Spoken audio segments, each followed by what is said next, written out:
Hi, Mara. Hello, how are you? I'm good. How are you? Good. Good. I just sent you an email. Oh, perfect.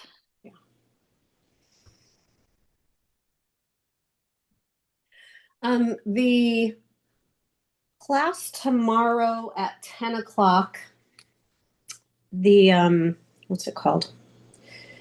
When the Area Pro appointment, one? Area Pro, yeah. Will that Yeah. be recorded? I don't know. I can ask. Okay, because I'm going to be on the road from one appointment to the other. And I really want, I Yeah, I think Area Pro is hosting it themselves, so I'll ask and see if we're gonna have access to that or not. okay. I'll try to, yeah, I'm not going to be able to join it live. Yeah. Yep, that yeah, their data is good. Are you set up in their system to be able to like pull in data and information stuff? No, I haven't set up anything on that yet. That's kind of like on my radar for this week to Dial in. tidy up some stuff. Cool.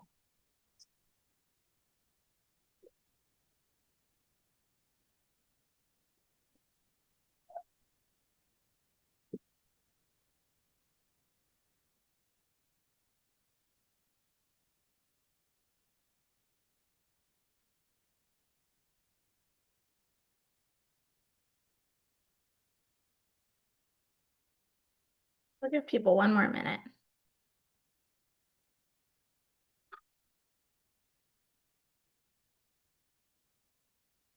And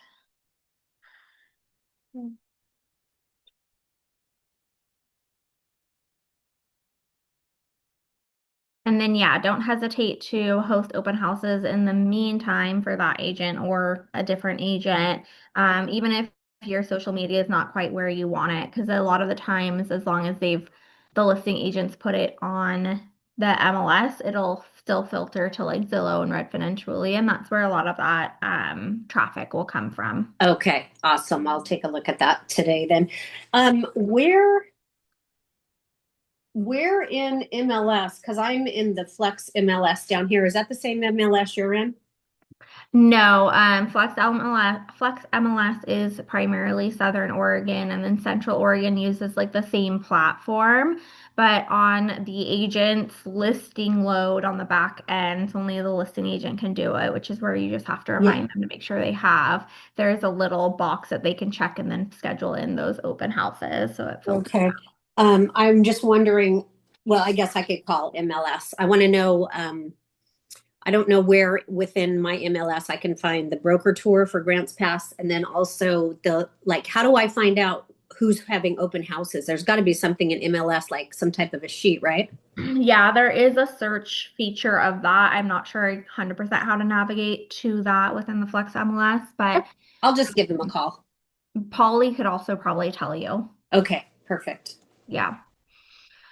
Hey, Tim. Hey. All right, let's start with our accountability. And then I'll introduce, I swear I keep renaming you and then now it's not. Okay.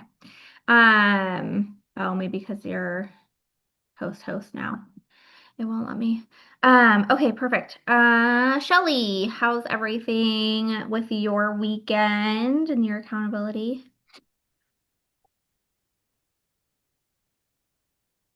Still working on getting my contacts put in, and I have gotten some more flyers put out, and I was going to work on that today, and just had appointments this morning that didn't give me the amount of time that I thought I would get back for it, but I'll still get those put out too. I still got more to put out.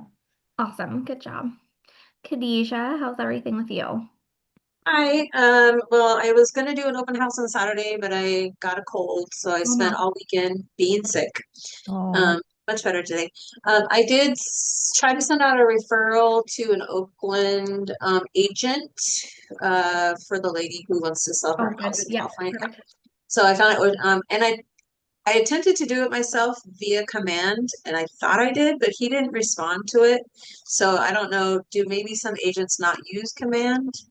They Some don't. don't use command to the same level and some don't do the referral through there, but you can send just like a referral agreement form. There's one that Keller Williams has, and then there's one as part of the OREF form library as well. So you can use either one. Okay, I'll probably need assistance with that later. That's fine. Okay, but yeah, Um, and I was just sick all weekend and I didn't do anything else. I hope you feel better soon. Matthew, how's everything with you? Going good. I'm working right now on an investment property that myself and my partner are trying to get out in Brookings, Okay, awesome. Oregon. So we went out there this weekend and looked at it and did that. Um, I also just finished my first video for my website and my YouTube stuff. Nice. I'm just waiting on some feedback from Kyrie and the owner of the place we highlighted. Um, so hopefully I'll get that put out on Facebook and stuff today. And then I've got a bunch of other stuff for TikTok and that stuff going forward off of that. Awesome. Perfect. Yeah, don't hesitate to send that my way for approval or feedback or whatnot. That's what I'm here for. And then also if you need help writing that offer on the investment property, just let me know. I will. I'll probably reach you tomorrow, but I'll send you the link soon and you can watch it once we're done here. Perfect. Do you have access to your forms yet, or do you want me to send you those instructions? I've got the forms on DocuSign. Okay, perfect. I Good. just need to like Fill them out. sit down this Yep. afternoon and tomorrow morning. I'm going to fill everything kind of out and get ready on it. Perfect. Awesome. Cool. Excellent. Heather, how's everything with you?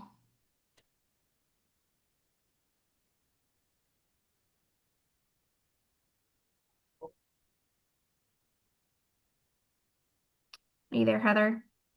Oh, No. All right, Sherry. I had 4 open houses this weekend. Got Wow, amazing. I'm hoping to get an appointment set tomorrow. One of them was starting a new job tomorrow, so once they figure out their work schedule, they were gonna let me know when they could meet. So hopefully they get back to me on that. And there was another gal who didn't show up, but her friend came in for her. So I did a lot of back and forth with her and sent a video walkthrough of the house that I was showing. So I think Awesome. she's working, she has an agreement signed with a Portland real estate team, but sounds like she liked what I was helping her with. So we'll see where that goes. Yeah, see if it's exclusive to that area or Yeah. the state. Well, it was signed for the state. Okay, so Got it. can I maybe told her to modify look if at they it. can't. Okay, Yeah. got it. All right, excellent. Well, today we have Win the Buyer. Who needs their Ignite buy or Ignite material still? Shelly and Ellie. Okay, perfect. So I'll email that to you. And then without further ado, I am going to introduce Tim English, our amazing instructor today. And we got an updated bio, so that's great. Because the flyer is just a little bit outdated. yeah. So Tim English is an 8-year veteran of real estate in Keller Williams. He started out on a team and was named a top buyer's agent in 2020 at KWCC. In 2021, he launched out on his own and in 2022 became a principal broker and started his own, we call it an MAO. It stands for Mega Agent Office.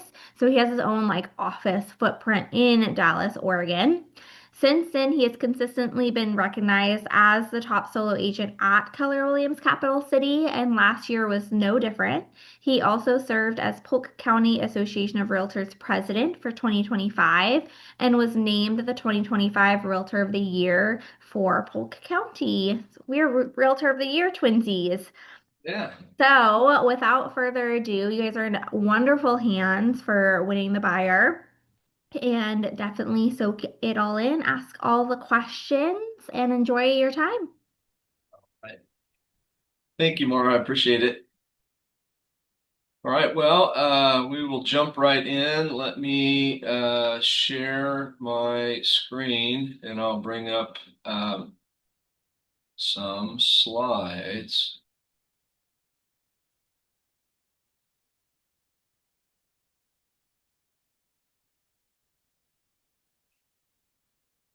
Oh boy, oh boy, oh boy, oh boy, oh boy. Stop. That was wild. What's going on? Just a second. Maybe we will. Oh, good grief. Why is it doing this to me?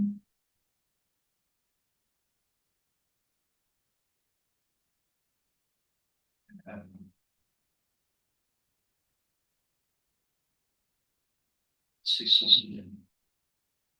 Okay. Can you guys still hear me? Okay. I think I figured out what was going on.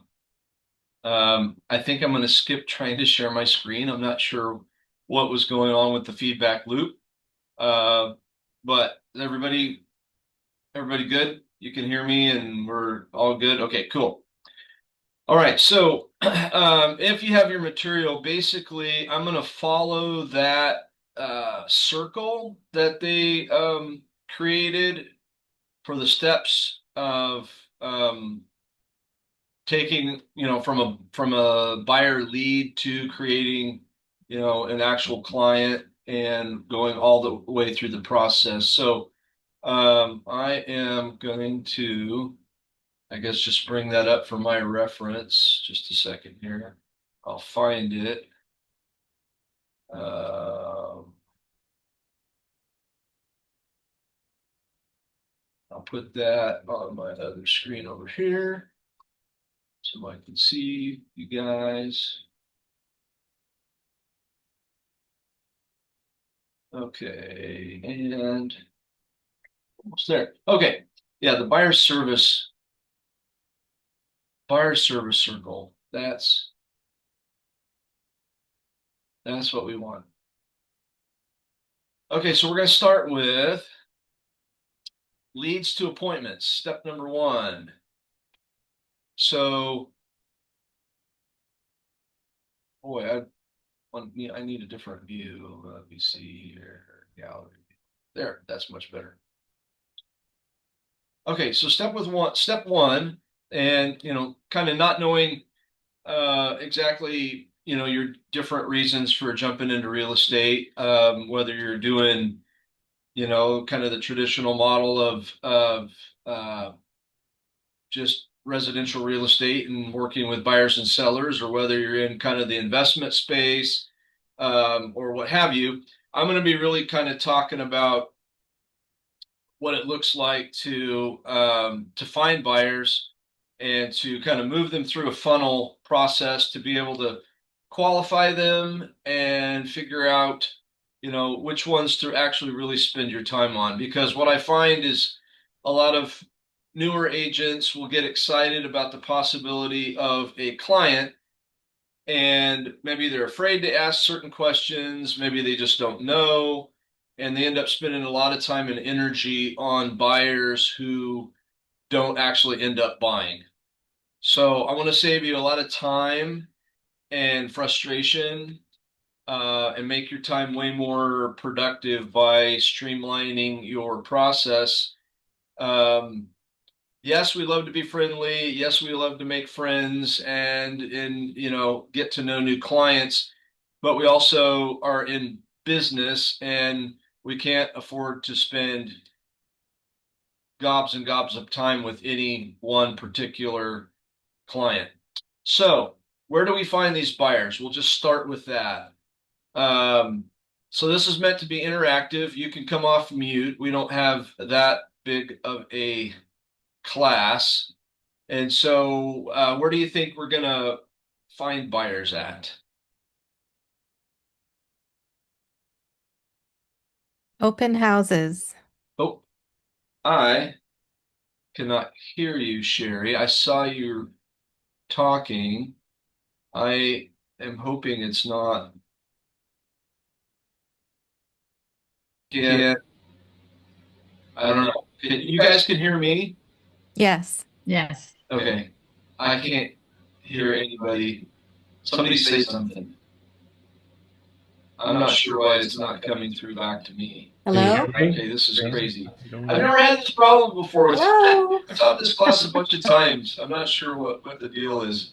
So, anyway, well, so much for that. I'm just going to have to keep talking. All right, so I'm just going to throw out basically, here's some places. I mean, you guys could put it in the chat. That's true. We could do that if you guys want to put some answers in the chat. But okay, so finding buyers. Obviously, we're going to find in open houses, right? As buyers come to open houses. You may just run across somebody in town, the grocery store, maybe it's a sphere, it's a friend, it's a family member. You have those relationship-based leads. Yeah, and you're exactly right, Ellie. I know I have 2 boxes open, and I didn't open 2 boxes, so I'm not sure why the second one is open or how I close it without ending my session. So that's where I'm a little confused as to why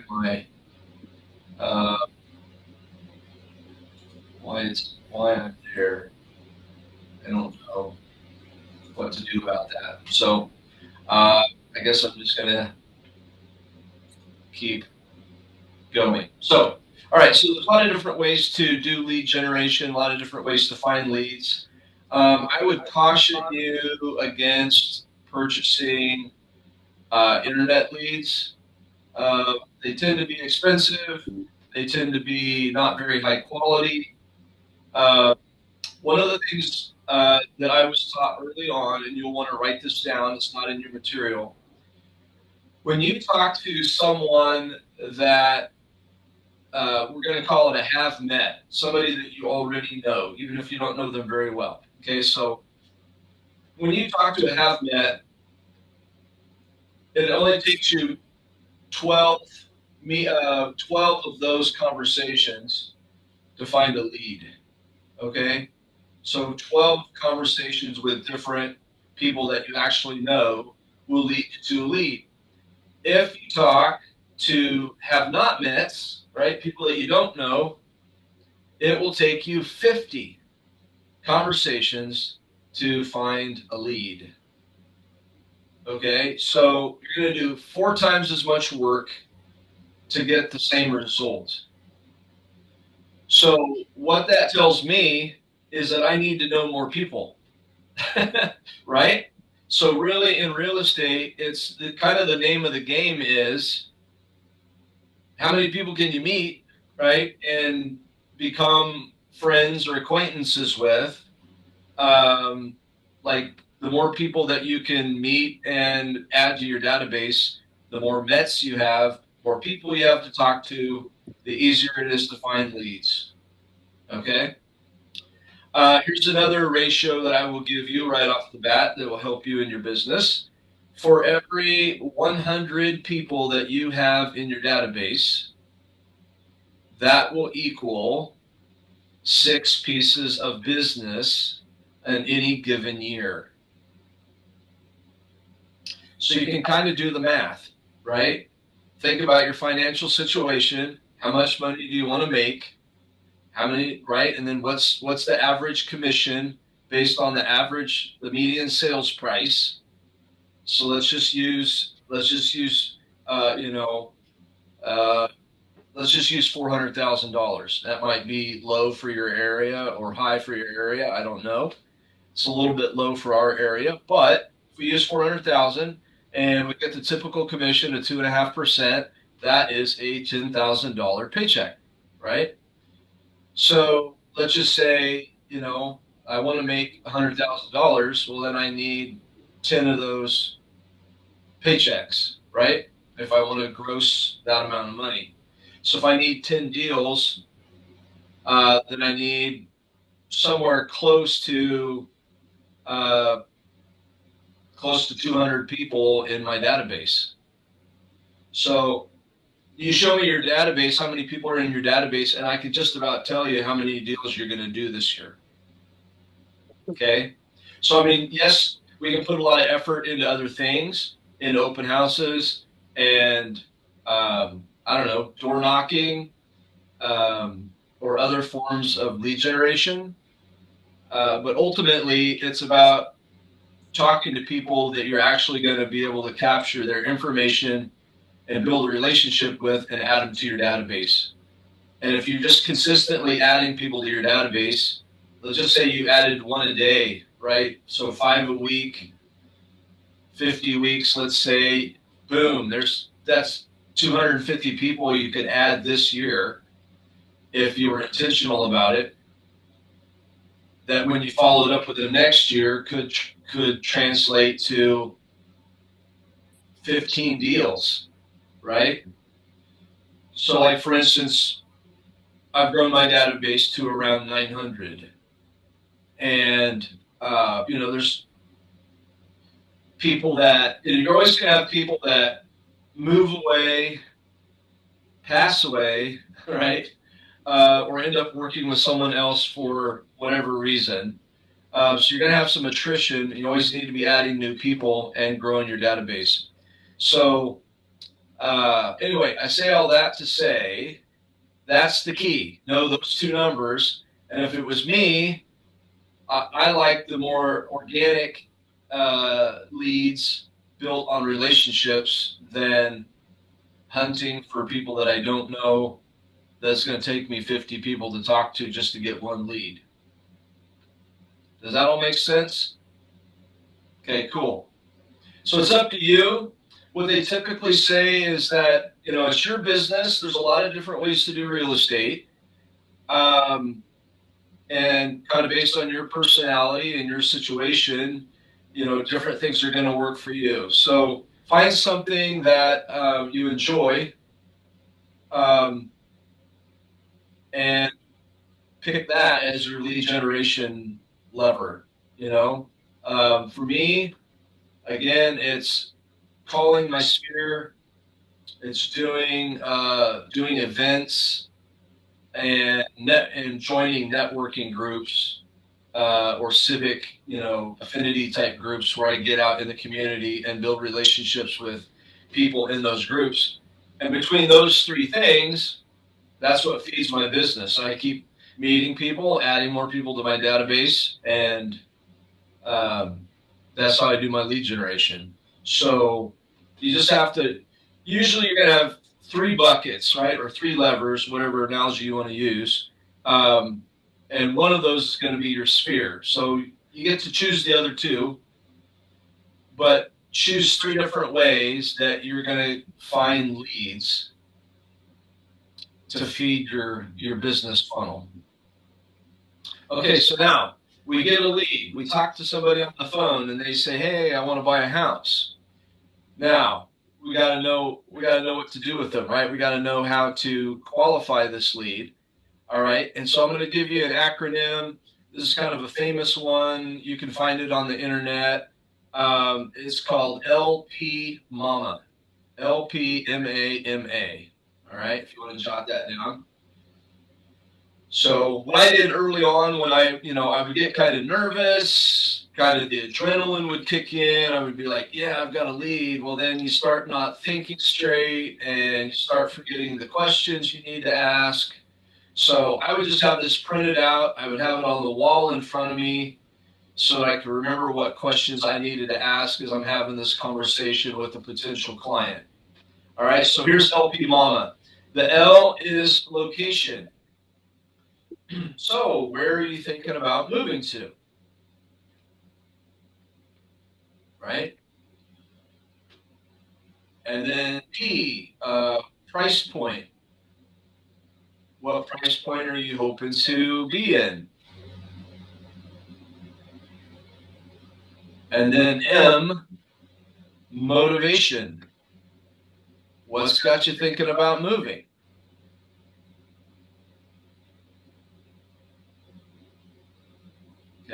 And then why am I drawing a blank? Let's see. The second M is mortgage. You start asking them about finance. And the last A is agent. Find out if they've worked with another agent. I'm drawing a blank on the other A. You'll have to go find it on the internet. Somebody let me know what the other A is. Anyways, it's LP Mama. And so if you work through those questions and just let it be kind of a natural conversation, that will help you qualify that buyer. So key is going to be finding their motivation. Okay. Because the motivation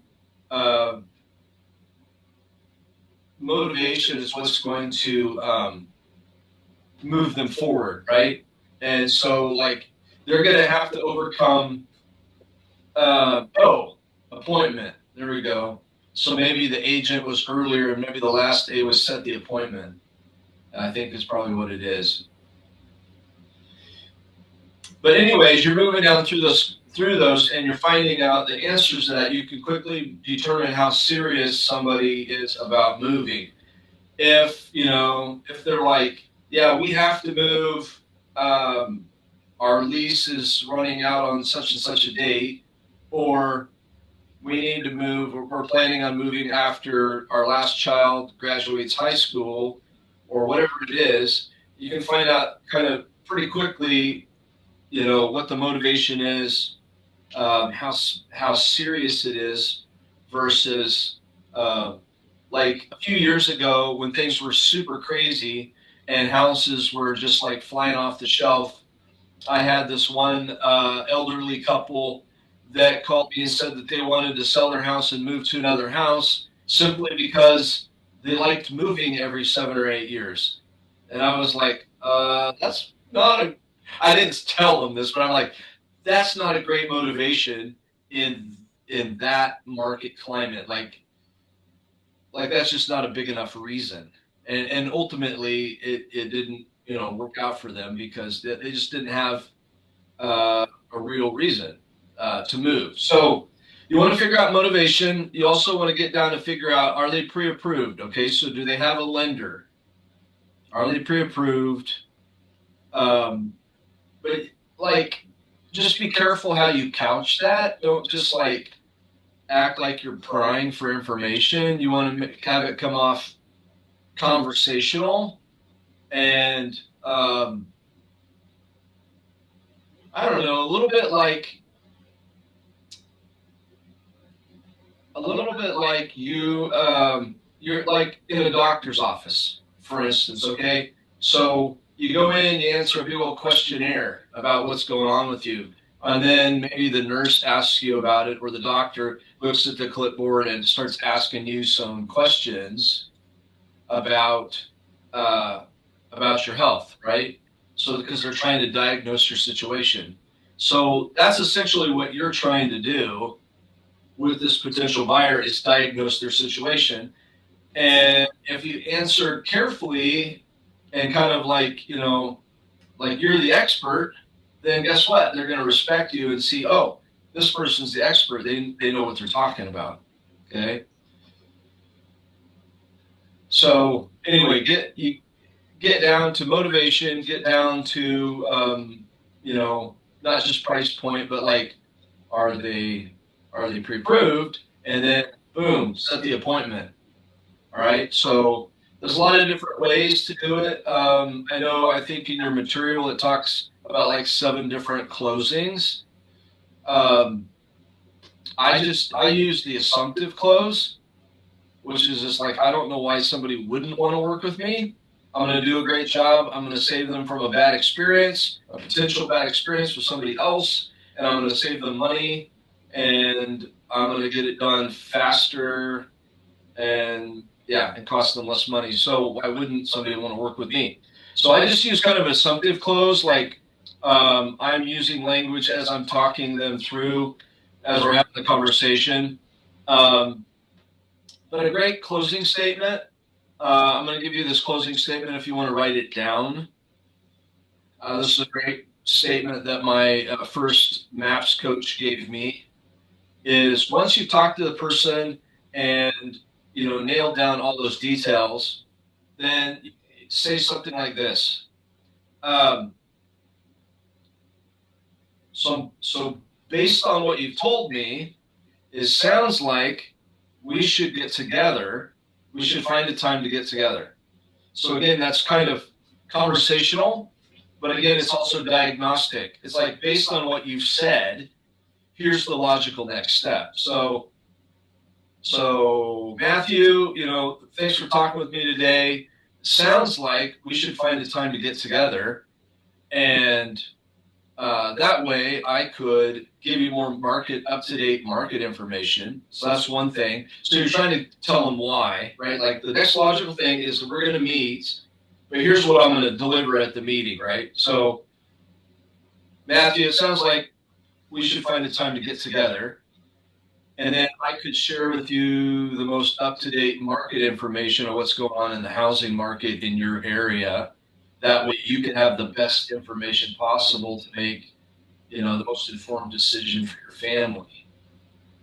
2, I could share with you the home buying process, right? So however you want to say those 2 things, but you're going to deliver up-to-date market information. And it's kind of key because everybody wants to be right? Everybody wants to be right and be smart, right? So you're just saying, hey, I'm going to help you. So why would they say no to meeting with you if you're going to give them the most up-to-date market information on the neighborhood or the town where they're trying to move?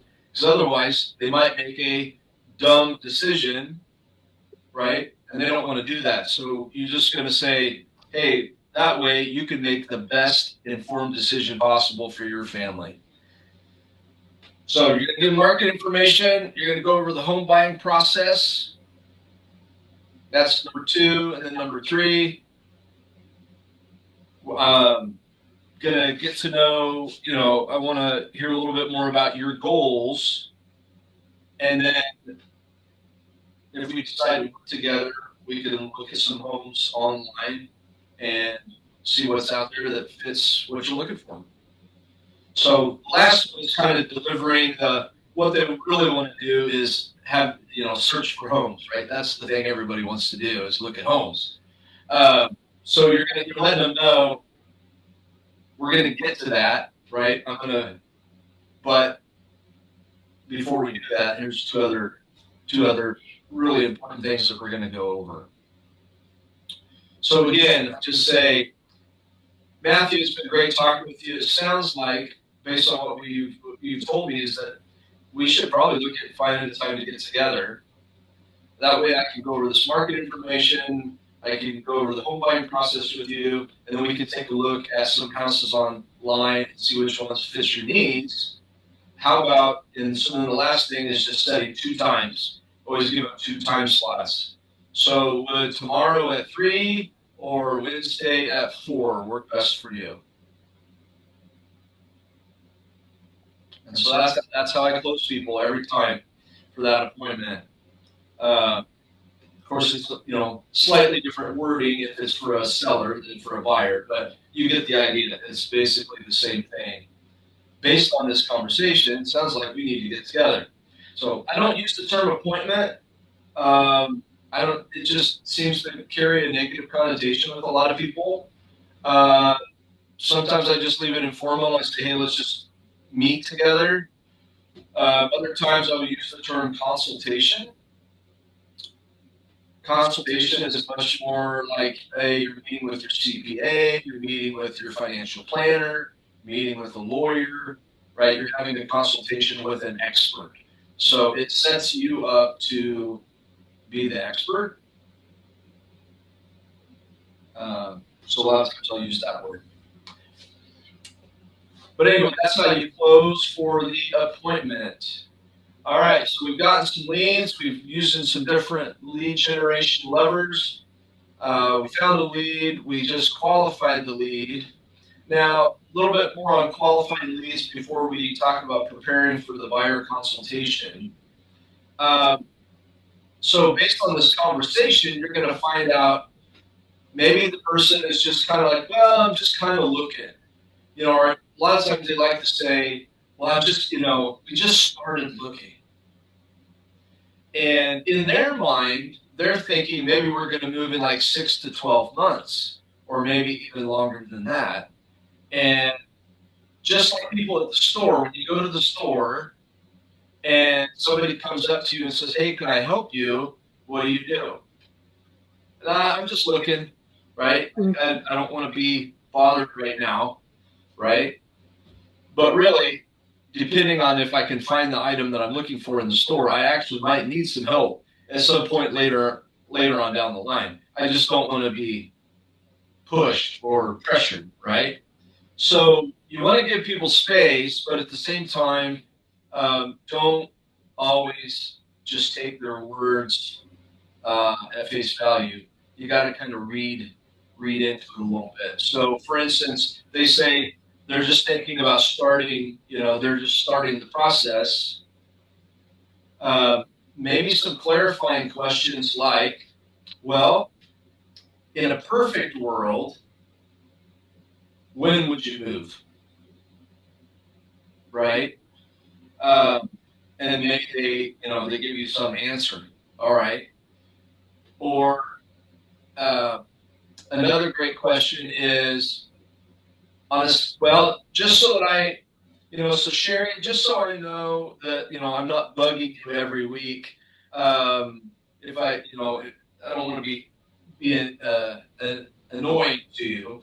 On a scale from 1 to 10, 10 being you need to buy a house today, where would you place yourself on the scale?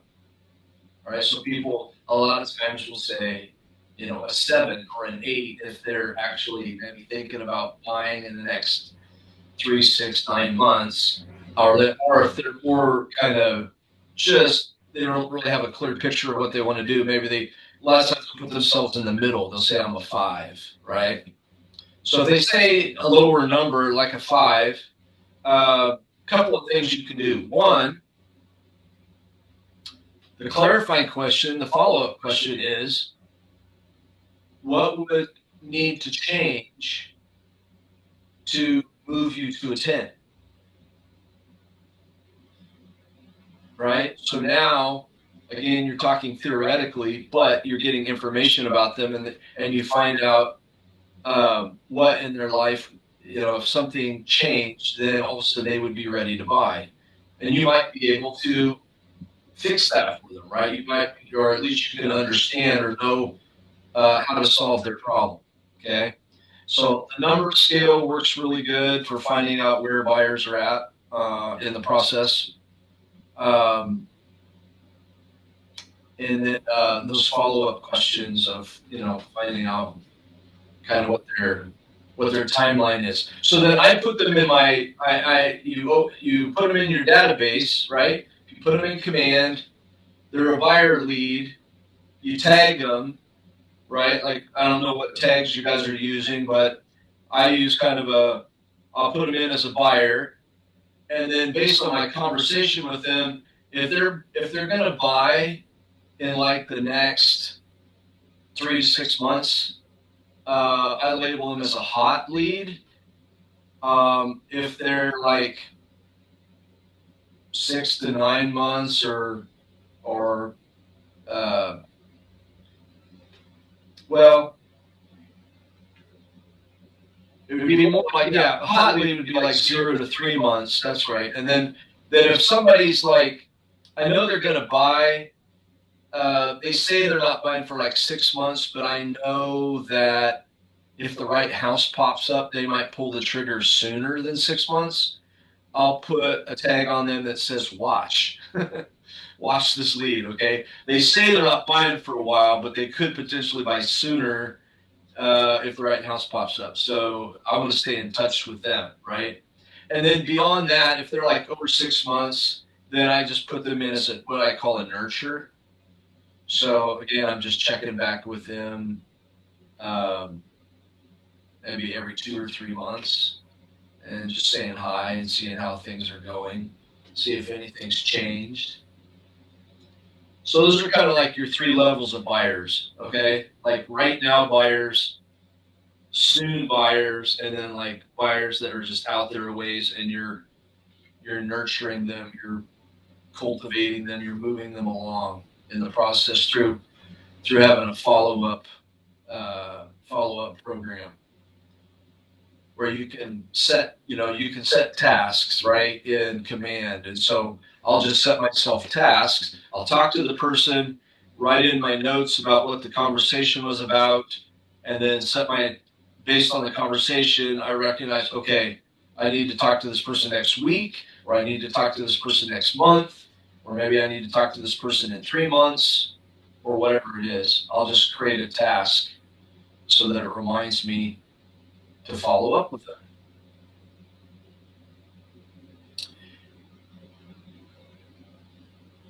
I will tell you this, the money is in the follow-up. The money is in the follow-up. I can't tell you how many people like find a lead and don't follow up with them. You know, it just blows my mind. Or I've had people that have called in on a sign, and I call them back, and they're like, "Wow, you actually called me back. I've called like 3 realtors, and nobody's answered the phone, or nobody's followed up with me, or whatever." So don't be that realtor, okay? Like, you don't have to, necessarily be married to your phone 24/7. I have boundaries. I have a life, but at the same time, I have a plan, and I respond to people promptly, and I get more business that way. I build trust with people that way by responding promptly. Okay, so we found a lead, we've qualified that lead, and we've asked for the appointment, and they said yes. Oh my goodness, now what do we do? All right, so we're going to prepare for the buyer consultation. Now, hopefully, in their conversation with us, and maybe we've gotten this information, maybe we haven't. So one of the things you could do would be call them back up. Maybe you call them back up the next day and say, "Hey, I just had a few more questions for you as I prepare for our meeting this Thursday." Okay, or maybe that's the text or the email that you send. "Hey, I'd love to find a time to just talk to you for a couple of minutes. I have a few questions for you." So here's what you're trying to find out. Instead of going into your consultation blind, you want to do a property search to see if what they're looking for exists. Okay? Like, not as much of a problem today as it was 3 or 4 years ago, but I kid you not, I can't tell you how many consultations I was in 3 or 4 years ago where I get into the consultation, and based on the area and the price point, there might be one house to look at, right? Like, there just wasn't hardly anything available. So now there might be 5 or 6 or maybe even 10. It just depends. But sometimes people are unrealistic, right? They tend to want the Cadillac on a Ford budget. So you got to see if they're being realistic or not before you get into the consultation. So based on what they're pre-approved for and how many bedrooms and bathrooms, right? So you want to ask them some questions like that, like, how many bedrooms and bathrooms do you need? Do you know kind of what square footage you're looking for? How about the size of the lot? Do you need a fenced backyard? I mean, these are all questions you can ask in the consultation, but if you at least get some of them ahead of time, it helps you. One, you can set them up on a search through your MLS, right, or through command, and they can be starting to get houses from you to help make them a little bit more sticky to you. All right, set them up. That's immediately, either up from a phone call or at least for my consultation, I'm setting them up on a search. So that way I let them know, hey, don't trust Zillow, don't trust the real estate portals. I'm giving you direct information from the MLS. This is the most up-to-date and accurate information out there. All right. So the other sites don't update their information very well, and you might not, it might not be accurate. So they learn to trust me. I set them up on a search, ask them some questions. That way, I can do a search myself and be prepared for the consultation. I see these different homes that are for sale that could be a potential fit. Like we've got plenty to choose from, or we don't have very much to choose from. That way, I know, like if they say they want to live in a certain town, but based on their price point, they don't hardly qualify for anything. Then I know to ask, well, have you thought about this neighboring town? Or living just a little bit farther out, we might be able to find homes that are more in your price range. You see what I'm saying? Like I'm trying to, I'm coming across as the expert because I know what questions to ask and how to help them when they might not, they don't know how to help themselves. They're just like, well, I just wanted to be in this town. But realistically, looking at, the price of homes in a particular area, that might not be feasible. So you have to know how to help them navigate some of those things, and having more information up front is helpful. So, so I do a search, check it out ahead of time. Now, I don't do buyer guides. I know a lot of people do, and you're certainly welcome to create a buyer guide and put whatever helpful information in there that you want to. I don't know. That's just me. So I'm not going to probably be a whole lot of help there. I'm going to kind of skip that step because I just like to be face to face, and I like to be on the phone with people. And if they have questions, they text me. I text them back. I let them know what the next step is. So I try and give them all the information that they need. I don't do that through a buyer's guide typically. So they come to the consultation. Now, if you can, I recommend meeting at your market center. And the reason that I say that is that when people are meeting with a lawyer or their financial planner or their CPA, they don't meet with them in a coffee shop, right? Or they don't meet with them at some other location. They meet with them at their office. So I don't know all your guys' situations or how far you are from your market center or anything like that. I'm not saying that meeting somewhere else is wrong or bad. But again, if you want to come off as the expert, then having them come to you to a business location in a formal setting is to your advantage. They will respect you more. If you get too buddy with them up front, which again, the coffee shop thing kind of suggests that, then you can come off as the typical realtor that's just there to fill out the forms and open the doors. And then a lot of times they won't really listen to your advice when it comes time to put in that offer. Okay. So if they're willing to come to you, come to your office, to your market center, your conference room or whatever that you've reserved,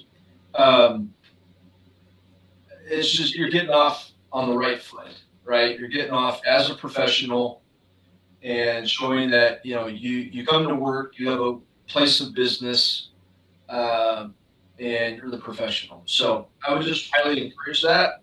It will go a lot better for you if they know from the get-go that you know what you're doing and you have a process.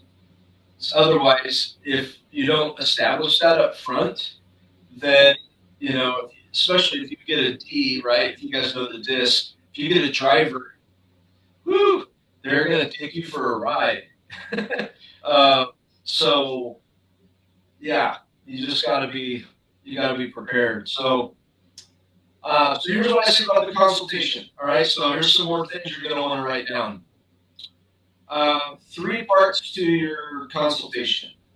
All right, so people come in, I greet them, hey, have a seat, I have a bottle of water for them, and a pen, and whatever, however you want to set that up. That that maybe you got coffee or whatever for them. And after a little bit of chit chat, you know them a little bit, then I just let them know, hey, thank you for coming today. I've got 3 goals for our meeting this afternoon. So again, I think about a public speaker, the difference between a good and a bad public speaker. A good public speaker has a clear outline to their message and sticks to it. A bad public speaker wanders, chases rabbits, and the listener is sitting there going, I have no idea where they're at in their talk, and I have no idea when it's going to end. Right? And that's not a good feeling, right? So I just say right up front, I've got 3 goals for our meeting this afternoon. They're like, oh, wow, this guy's got a plan, right? Now we're going to see how he works the plan. Does he stick to his plan? All right, so goal number 1, I want to get to know you guys better and your real estate goals. So I'm going to go through this questionnaire and ask you more questions. So that's the easy part, right? So you just need to develop your own questionnaire. I think in the materials, they have a page of a whole bunch of questions. Some of those might be great. Other ones might not necessarily be a question that you would ask every time. But develop your own questionnaire. Ask other experienced agents what they do. Do they have a buyer's questionnaire? So I've got a buyer's questionnaire. I've got a seller's questionnaire. And I just pull it out just like a doctor would, right, at a doctor's office. And I just walk down the questionnaire and I ask the questions and I jot down my notes. Okay? So they see, hey, this guy's a professional. He actually really cares about me and wants to get to know my situation and what I'm trying to do. Okay? So that's goal number 1.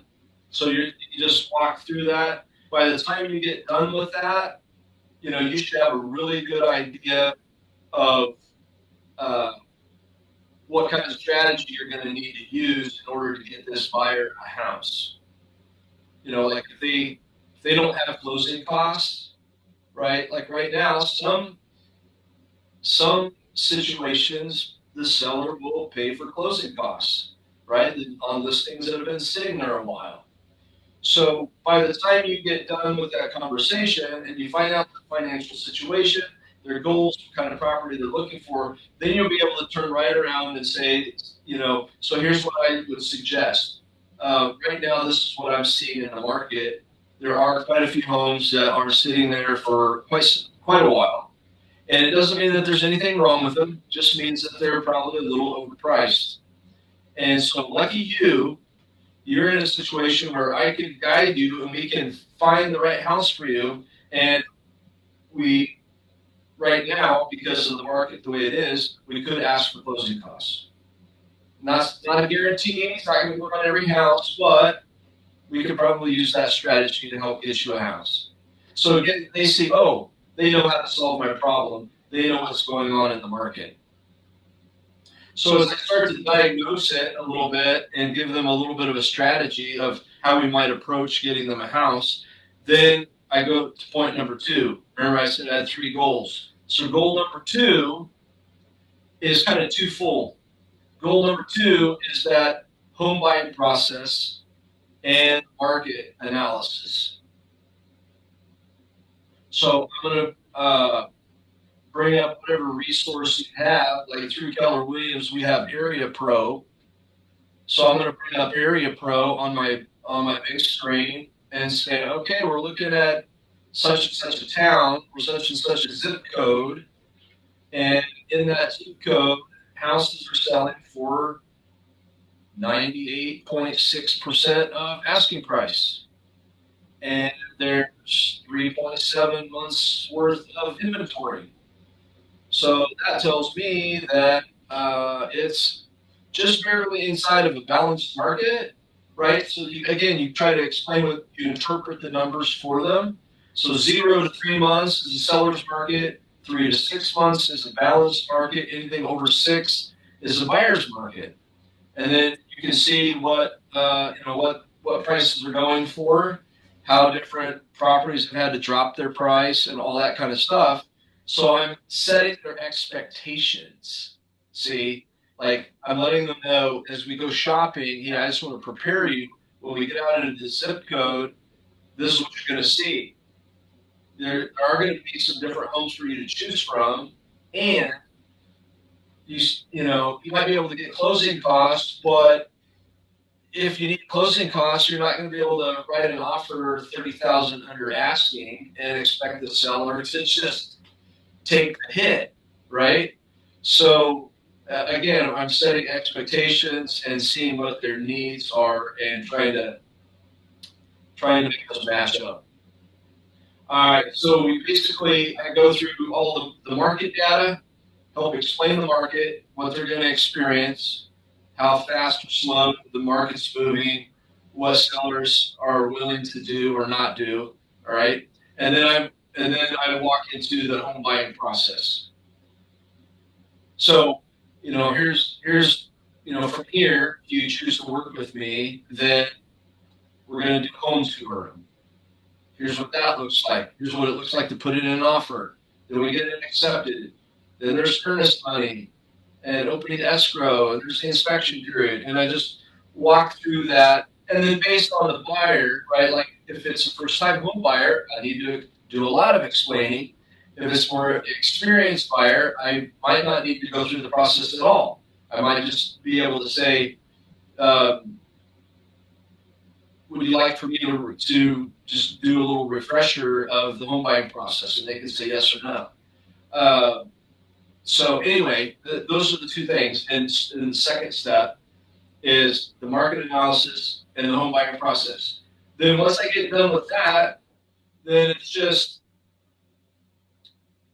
I'm basically done. I look at them and say, so, and of course I'm interviewing them too, right? Like 99% of the time I'm going to say yes, or I wouldn't have gotten, I wouldn't have spent the time on the appointment in the first place if I didn't think that they were, one, a qualified buyer, or two, somebody that I wanted to work with.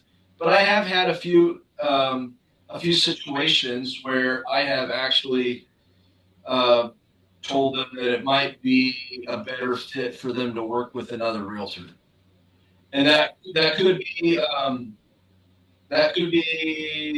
the area they're trying to buy in. It might be too far out for me. I might not know enough about that market or feel comfortable with that, or it may be a personality thing, and I just go, I don't know if I really want to work with these people. So just know that you're kind of interviewing them as well as they're interviewing you. Okay. So you don't want to come at it from a position of desperation where you feel like you have to take every client. Because once you get into the business a while, you recognize that some clients end up kind of taking a pound of flesh. And you go, and you do that a few times, and you go, hey, I don't want to do that next time. There's plenty of other people to work with. All right, so anyway, you get to that point, and you basically say something like, so, would you like to move forward with buying a house with me? And if so, I've got a little bit of paperwork for us to do, and then we can look at some homes on the big screen. All right, so 99% of people will say yes. And if they say no for whatever reason, you might ask them, what brought them to that conclusion. Here's another no-no. Never ask a why question. Do not ask a why question.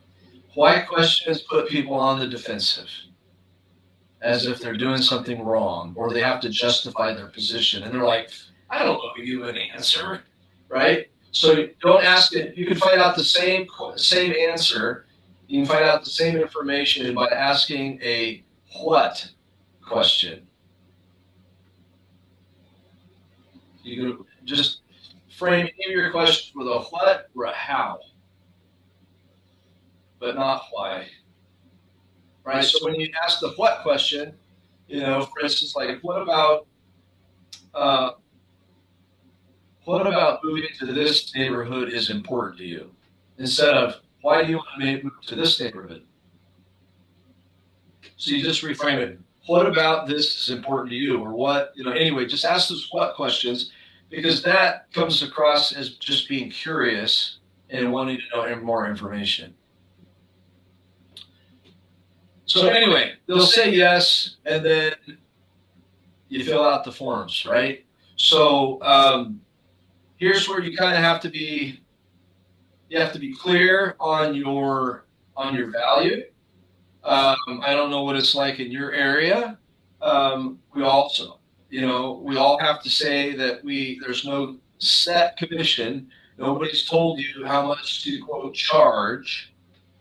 So you have to decide what that is. Is that 2 coconuts or 2.5 or 3 coconuts? What is it? But you just say, I just have it filled out and I say, Mr. and Mrs. Jones, here we're working in this area, right? We're Willamette Valley, and we're looking for a house in either Marion or Polk County, and we're looking in this price range. And I work for 2.5 coconuts. And by the way, Mr. and Mrs. Seller or Mr. and Mrs. Buyer, there's a strong chance that the seller will end up paying my commission. I can't guarantee that to you. However, this is how it works. And so then I give a little brief description of the changes in the rules for real estate and how the lawsuit, decoupled commissions. It depends on the person of how much explaining you think would be necessary or helpful. Sometimes I cut it really short and sweet. Other times, if somebody sounds like they're more interested, I spend a little bit more time there. But basically, I'm just trying to help understand and explain, hey, here's how I get paid. Generally speaking, when we go to put in an offer, I'm going to be adding in my commission and requesting that the seller pay my commission so it doesn't come out of your pocket. How does that sound? Oh, that sounds great. Okay, so here's my experience. My experience tells me that happens 99% of the time. So I don't want you to worry about it, but there is an off chance that given the price of the home or the situation with the seller, they may or may not be willing to pay my commission. And you'll just have to make a judgment call if how bad you really want that particular house if the seller ends up saying no for whatever reason. But again, Mr. and Mrs. Buyer, my experience tells me that 99% of the time, that's not going to be an issue. So it's probably not going to come up, but I just want to forewarn you, put it out there in front that I do work for 2.5%, or whatever that number is for you. Okay, so that's how I handle that part of the equation, and then I explain the other parts of the form and the initial, the sign. We go through the TLAB. You have to be able to explain what disclosed limited agency is and why they need to sign the permission form. So you'll need to kind of walk through that and understand the different types of agency, the different situations where disclosed limited agency comes up, and why we need them to sign the form. So that's another little piece of the puzzle there. But I get them to sign, and then paperwork's aside, great, boom. Then we do our home search. All right. Now on doing the home search, I'm going to give you some information that is again not in the books. Okay. This is the real life stuff. I don't know, maybe this might surprise you, but I would say about 3 out of 4 of my buyers put in an offer on the first time out. Okay, 3 out of 4. So who would like to have that happen for them when they're go out in the field, right? Instead of all these, well, I'm not sure, and and you got on another tour and another tour and another showing, another showing. Okay, so here's how you avoid all that. Here's how you become the leader. You put yourself in charge of the process, but make it a enjoyable process for the buyer, and it's not that you're telling them what to do. Okay, this is super easy if you just follow. Okay, so here it is. In the consultation, while you're looking at the homes, first you do this. Okay, we're going to look at. So I put in the criteria. I hit search. Let's just say it pulls up 12 homes. Okay. And I say, Mr. and Mrs. Buyer, what I'm going to do is I'm going to take you through these 12 homes here on the screen. And we're going to build what I call a maybe list. Okay. So as I bring up each one, if you don't like the looks of it, if it's not in the neighborhood you want to be in, or whatever it is that you don't like, just tell me no, and we'll go to the next one. If this is at all a possibility, one that you maybe would like to go see, then just tell me maybe, and we'll move on to the next house. So we do that, right? They say, oh, maybe, no, maybe, no, whatever. So by the time I get done with the 12, who knows? Maybe we only have 3, maybe we have 5 or 6, okay? If I have more than 5 or 6, it means either they're not clear about what they want, and or I didn't ask enough questions. I'm not going to take them out to see more than 5 or 6 homes. Okay? Because we can look at them right here online, right? And save everybody a whole bunch of time. Does that make sense? We're not here to just shop for homes because it's fun, right? It's like you've gone through enough houses. So the bottom line is, if they've chosen more than 5 or 6 maybes, I'll take them back through it a second time. I'll say, hey, a lot of times after people say maybe, and they get these houses next to each other, then they start comparing them. And so I just want to go back through this a second time, ask you a few questions, and see, if we really want to see all of these homes. And every single time that I do that, they go back through and they see one house, and they realize they don't like it as much as they liked another house. So they go, yeah, no, I don't need to see that house. And we X off several more, and we whittle it down to where it's more doable. Okay. So once I whittled it down and we've gotten these homes, then it's setting expectation. It's how you interpret what has just happened. So I go ahead and tell them, I say something like, so I just want to let you know, these are all the homes that are available in your price point and the location that you're looking at with the criteria that you've chosen, right? I just want to remind you that there's this great thing called the internet, right? And we've been able to look at all these homes, however many it is, without actually having to go out and step foot in it. And by going through this process, we've now narrowed it down to 3 homes that you guys feel like are the rise to the top as the best options for you guys at your price point. Is that correct? And they say yes. Okay. All right. So I say, so here's what's going to happen. Let's set a time. So let's say I was meeting with him on a Thursday.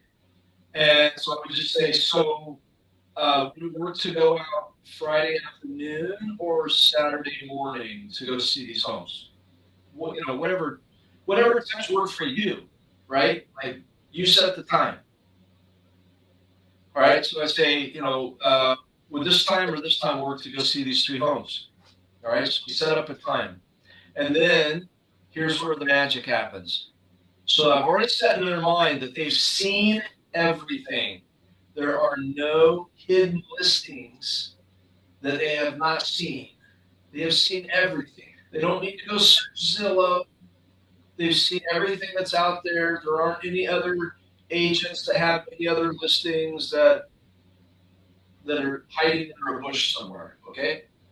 So, without belaboring that point, you just kind of need to make that clear and maybe even reiterate it a second time to kind of help it sink in. Because the buyer just keeps wanting to look. They want to look. They want to look.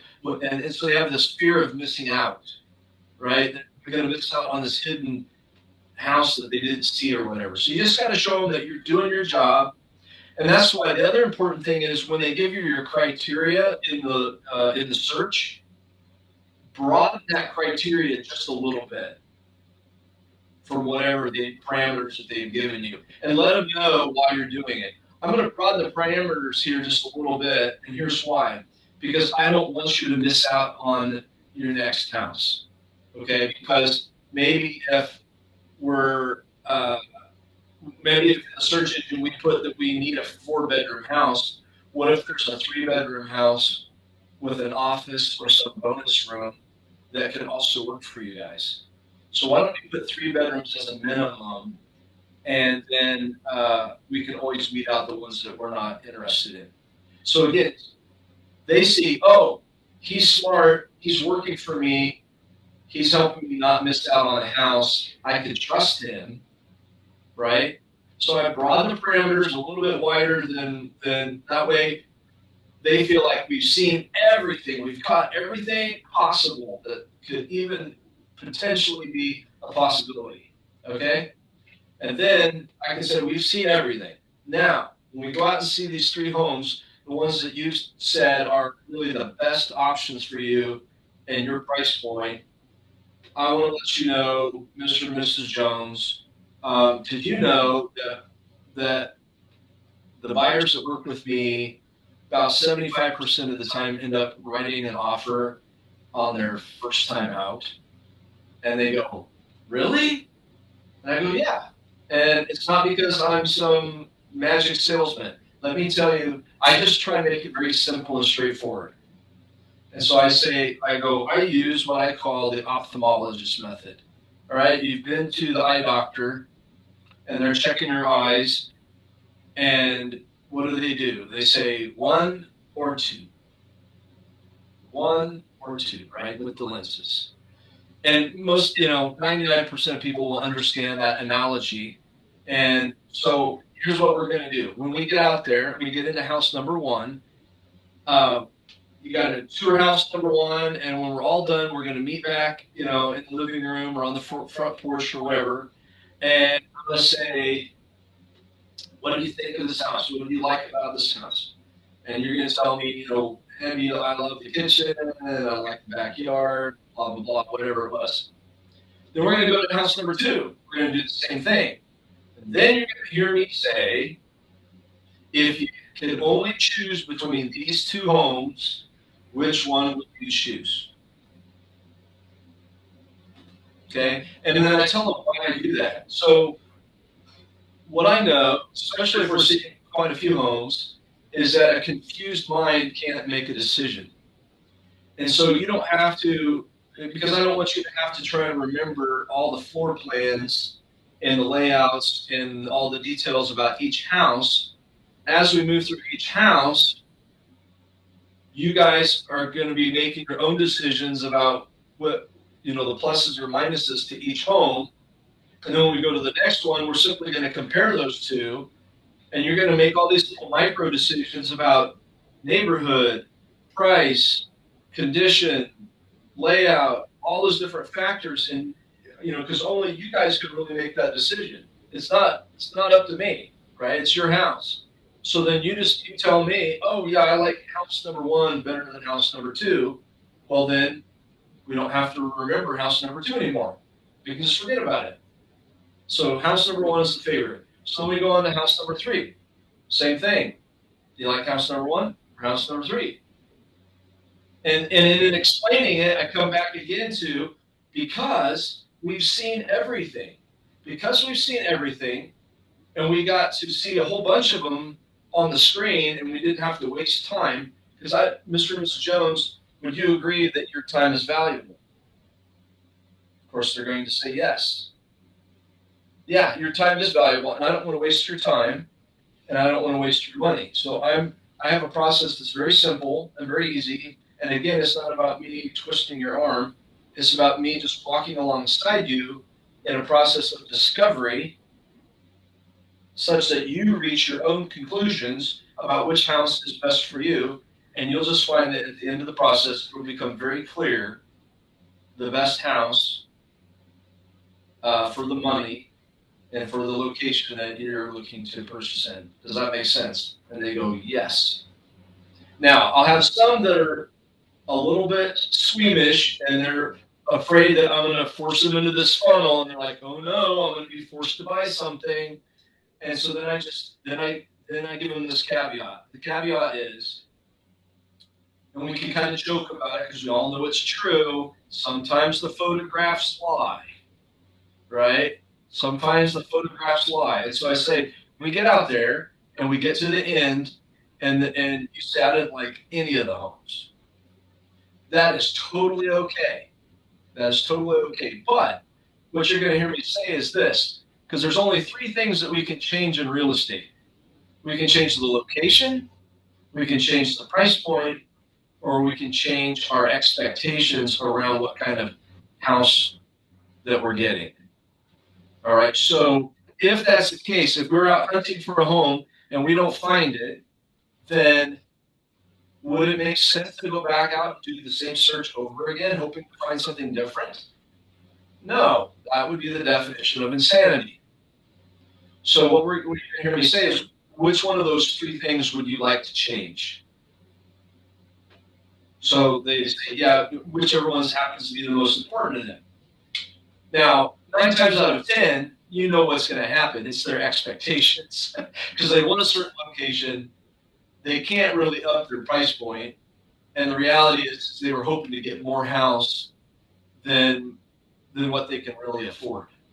So most of the time, they have to end up changing their expectation and recognize that we might have to do something creative to find them a way to solve that. But that's how I solve the buyer who's chasing the perfect house. Because you can even say that, because you can even kind of chuckle and say, because we all know that there's no perfect home out there, right? And they say, oh yeah, right, ha ha ha ha, right? But secretly, they're chasing the perfect house. They're trying to find the perfect home, and it doesn't exist. And if you let them, they'll just keep looking and looking and looking and looking. So you have to be able to say, hey, I'm the expert. I know how this works. And here's your out. I totally get it if there isn't a house that works for you. And I'm still in charge of the process, and we're going to change something about what we're looking for before I take you guys back out a second time. So then if we have to go out that second time, they know, right, the expectation's already been set that we're not just out there to look, right? Like, we're out there to find a house. They realize that I'm on a mission, and I want them to be on a mission, and we're not out there to just, keep looking. They're not, in charge of, well, I found this one, and I found this one, and I found this one. Otherwise, you're just going to just keep opening doors, and it's a never-ending process. And when are they ever going to really make a decision? So anyhow, that's the process I take them through. It's very simple. It's very straightforward. It's not manipulative. I don't have to sell them anything. I just stay in charge of the process. I ask them questions. And like I said, 3 out of 4 end up putting an offer in on the first time out. And then it's up to you to negotiate, right, and get that home under contract. Any questions about the buyer consultation? You can put it in the chat. I will be glad to answer it.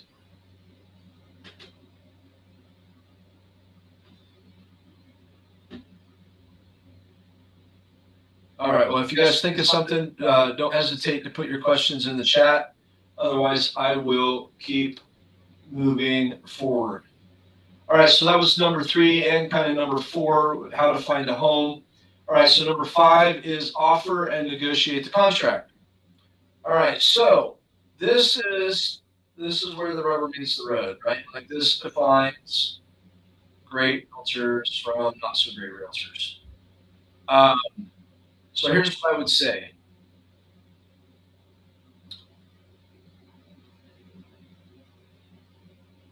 Just like Keller Williams says, what we're looking for is win-win. We're looking for a win-win solution. Because these two parties are going to have to lock arms for 30 to 45 days and operate in good faith with each other. So how do we make it a win for our buyer, but also a win for the seller? So I realize with your client, they want to see that you're working for them. But when you're on the phone with the other agent, you need to feel like you're working with that other agent like a team. That the two of you are almost like on the same team, trying to solve the problems of your two clients to create that win-win scenario where everybody wins. Now, some agents make that easy, and some agents make that hard. And you'll get to know some of the different agents and the ones that you like to work with and the ones that you don't like to work with. Okay. What you also find is that some realtors are really great problem solvers and other ones are not. Other ones get to a certain problem and they don't know the answer, they can't find the answer, and they just go, well, I guess the deal's going to fall apart, or I guess the deal's not going to come together because I don't see a way that it can. And so I don't know if it's just a Marine in me that won't give up, but I just figure if there's a will, there's a way. And again, 99% of the time, I just keep exploring options and pushing my way forward to figure out the solution for my client and for the other side. Like, what if we did this? Or what if we did this? You know, as I'm talking with the other agent. And so, good communication skills are important. Good problem solving skills are important. You know, being willing to ask your principal broker for help or other agents for help. How would you solve this? Hey, I've got this issue. How do I solve this for my client? But that's the nuts and bolts of great negotiation.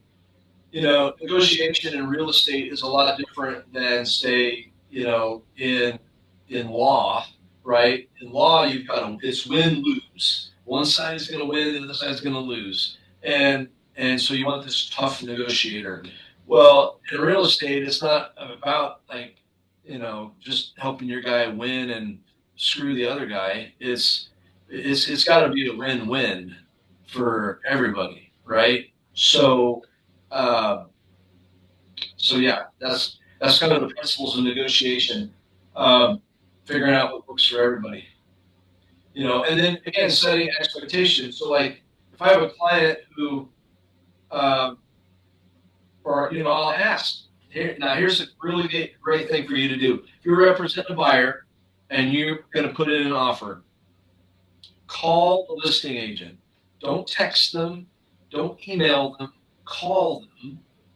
Like, I call them right away. Like, as soon as we leave the house and my clients have said, yes, we want to put in an offer, very first thing I do is I call the agent.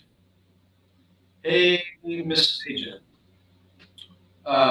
we had a great showing and my clients want to put in an offer. Just wanted to let you know that you can expect to see an offer from me this afternoon. Just wanted to know up front, besides price, what is really important to your seller? So you see, I'm showing that I want to work together with that agent to create a win-win solution. I'm engendering myself to that agent by saying, hey, I want to communicate with you. We're on the same team, and what's the positive to your seller? Like, is Do you need a short close? Do you need to close as soon as possible? Do you need a longer close to find a replacement property? What does the seller need? What's important to them? It's important to them that they don't pay for any repairs. Okay. Um, we're going to still do an inspection, but maybe in lieu of that, maybe their house is really pristine and it already looks like it's in great condition. And your client goes, yeah, okay, I get that. They need a quick closing and no inspection. So maybe therefore we get a little bit of a price discount.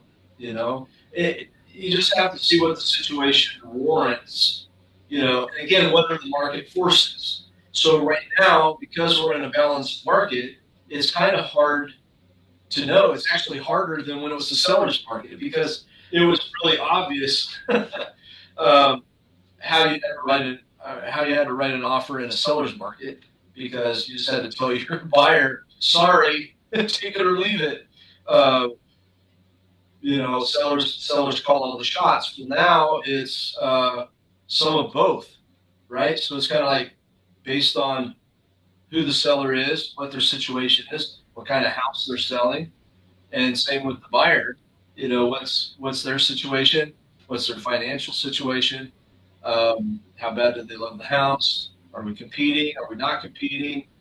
All those different things go into how you're going to negotiate that offer with a potential seller. And so,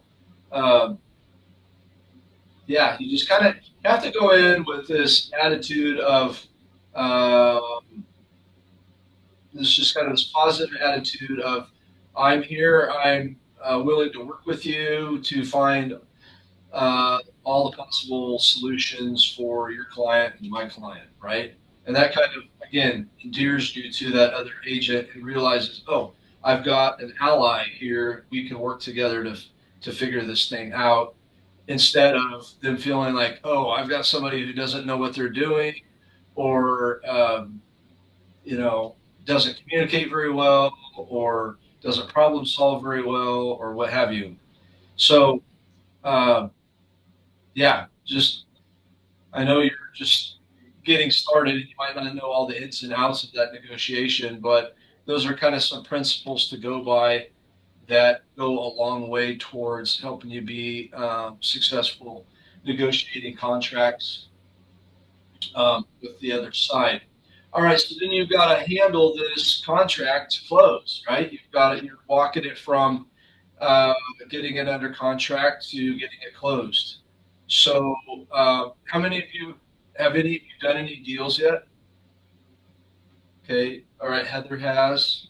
Okay, yeah. So again, just familiarize yourself with the process. I have a whiteboard, and I break it down into all the steps, and I write in, the address, and then earnest money check, property disclosures check, inspection check, repairs check, appraisal check, right? Closing date. When are they taking possession? Is that the same as closing or a different day? Getting the keys and closing gift, all those different steps along the way. You got to have a way to track all those and make sure you're staying on top of your deadlines and doing all that for your buyer. One of the things that obviously is a very important part of that process is the inspection. So I don't know what your guys' background is with homes, with building materials, with understanding the ins and outs of construction and what makes a good house and what doesn't. But familiarizing yourself with building materials, with building practices, with current codes. Maybe you take some different kinds of contractors out to lunch and ask them questions, about plumbing or electrical or roofing or windows or, the foundation or whatever it is.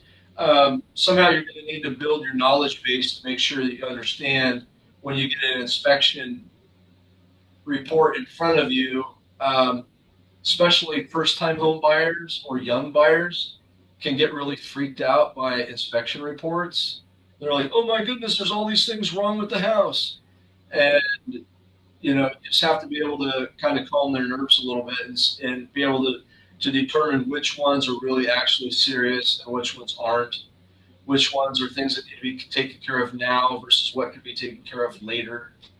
What are things that are going to cost a lot of money and other things that have simple, low-cost solutions. Not that you're there to tell them what to do. Again, you got to make sure that you're in the advisory role and not there to tell them what to do or what you think they should do even. But again, just there to give them good advice. So that would be my my advice there would be just make sure you're doing a good job with, because that's another big sticking point where your deal could potentially fall apart. Buyer wants the seller to do some repair and the seller's like, that's dumb. That's a simple repair. Why should I have to do that? I'm not doing that. So unless you can figure out a way to negotiate that, your deal could potentially fall apart. So, yeah, that's where your negotiation skills come in. That's where kind of your bedside manner, as they say with doctors, how you talk to your client, kind of relationship you have with them, the kind of trust that you have with them, and how you don't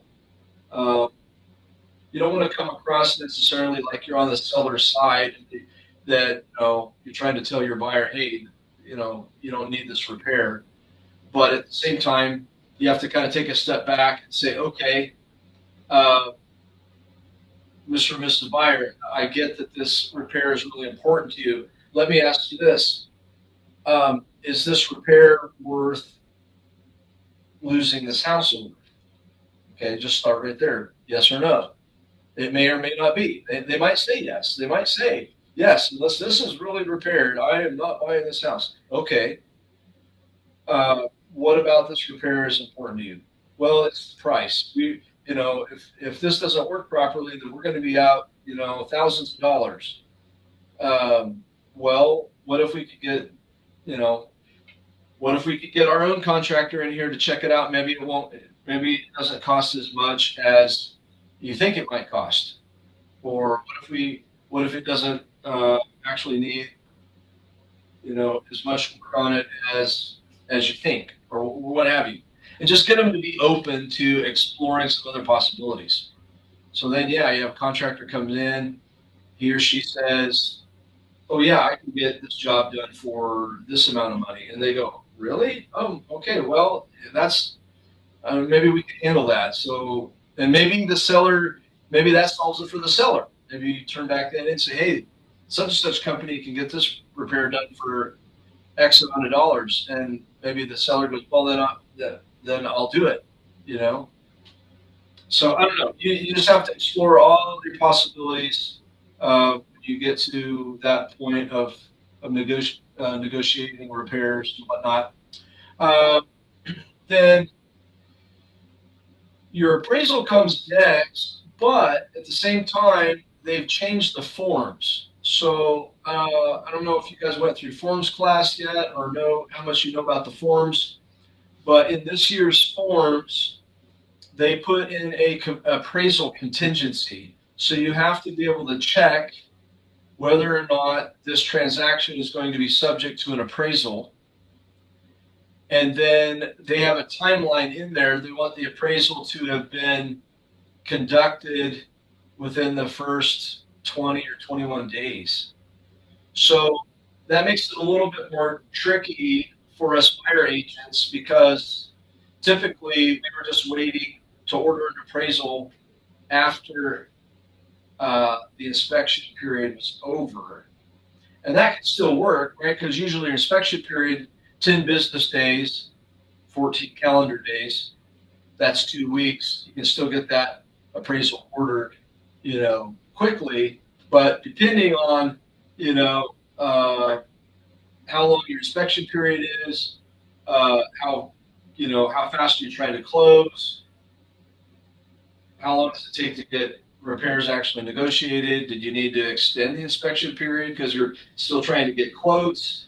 I mean, there's just a lot of different factors that could potentially play into that timeline, and you don't want your client to get stuck. Okay, so the uh, if they got a lender and they're going to need an appraisal, which is most of the time, right? Like it's only if they're putting like 50% down or something like that, that a lender might come back and say, well, they don't need an appraisal. But most of the time, if they have a lender, they're going to need an appraisal, and you're going to have to pay attention to that timeline as well as the inspection timeline, because the order's got to get that appraisal's got to get ordered within a certain time frame. So be aware of that in your forms. Okay, post-close systems. Post-close systems. So you've gotten them all the way to closing, and you get to hand them the keys and do the funnest part, right? And be excited with them and all that fun stuff. Couple of things. One, make sure you take a picture and post it to your social media. Okay. Two, I've learned that closing is a lot of times not the best time to give a closing gift. They're already super excited about buying the house, and like a gift is just one more thing that they've got to try and juggle in moving from point A to point B. So what I found is that coming back about 3 to 4 weeks after closing, after you've given them a chance to move into their new house, and now they're not stressed out. They're not as stressed out as they were earlier on. It's a better time to follow up and say, hey, just wanted to check in on you, see how you guys are doing. I've got this gift for you. And then it's also a great time to go, and by the way, when you have a minute, would you leave me a review on Google if I sent you the link? And they'll say, sure. So then you get back to the office, you send them a link to wherever you want them to leave a review at, and that tends to work a lot better. And then again, you're not necessarily done with those folks, right? Like you go back into your database to call once a quarter. Like you want to stay in contact with your past clients. You want to invite them to events. You want to just check up and see how they're doing on stuff. And because they know people, right? They become your best referral partners in sending you new clients who are already warm and trust you because of the relationship with your past client. So how awesome is that versus having to drum up cold clients who you got to talk to 50 of them in order to get a lead. And even once you get a lead, that person doesn't even know you, so they don't trust you. And you got to do a lot more work in trying to get that appointment than working with warm leads where the people already know you. So to me, it just builds on itself as you build a client base, as you build relationships with people, and people know people, and it's still about who you know that's going to help you find the buyers that will help your business be successful. All right. Okay. What are some good closing gifts? For a long time, I've used Cutco knives and had them engraved. The rules go that we're not supposed to give gifts like over $25 or something like that. But if it's something that's engraved with your logo or your information on it, then it can be written off as a business expense of advertising, and it's no longer considered a gift. So whatever you give them, make sure it's something that has your business name and phone number and stuff on it, then you can write it off as advertising. Um, I'm currently kind of rethinking my closing gift. Not that I didn't like Cutco. I like them a lot. They were a very quality product. Um, but they are kind of expensive. So I'm kind of rethinking that, of thinking of maybe, I don't know, engraved cutting board along with some other things to go around that, like in a basket or something. I don't know. I'm figuring it out with my marketing person. All right, what other questions we got here? How do you advise for buyers due diligence? How do you know what all should be looked at for any purchase? Good question. Um, Part of that's just experience. Part of it will be determined by the kind of property. So, for instance, if it's a house out in the country and they have a well and they have a septic, well, then there's forms that you have to include, things that you need to follow. So, besides inspecting that house, you're going to need to have the well and the septic tested too. So part of it's just the nature of the property as to what needs to be inspected. Also remember, wells and septics are on a separate timeline than your general home inspection period. So don't get worried, because a lot of times you can't get a well person or a septic person. You might not be able to get them for 3 or 4 weeks. A lot of times they're busy. So just know that your home inspection, is on its own timeline. They're two separate timelines. So you don't have to get the well and the septic done in those first 2 weeks. But what should be looked at? Well, part of it is like if the home inspector's going to kind of tell you. For instance, they get up and look at the roof and they find a few things wrong with the roof. Sometimes they'll just say, here's the things I see that are wrong with the roof. Other times it comes to a level where they go, I really think you should have a roofing contractor actually come and look at this roof. All right. So a home inspector is a generalist, kind of like a general practice doctor, right? They're not a specialist. So they know a little about a lot. And so if maybe it's something that they see that they go, it might be good for you to have an actual specialist look at this. So then you need to be ready to call a contractor, whether it's roofing or plumbing or what have you, to come look at whatever it is in that inspection period time frame, and then they can tell you how big or little of a problem it is, and how much it's going to cost to fix it. So a lot of times that's how you find out what should be looked at. Okay, well, this is the first. I don't think I've ever gotten done early before. But you guys have been a great class, and I believe I'm going to put my email in the chat. It's timothy.english@kw.com. And how did I do that? I spelled my name wrong.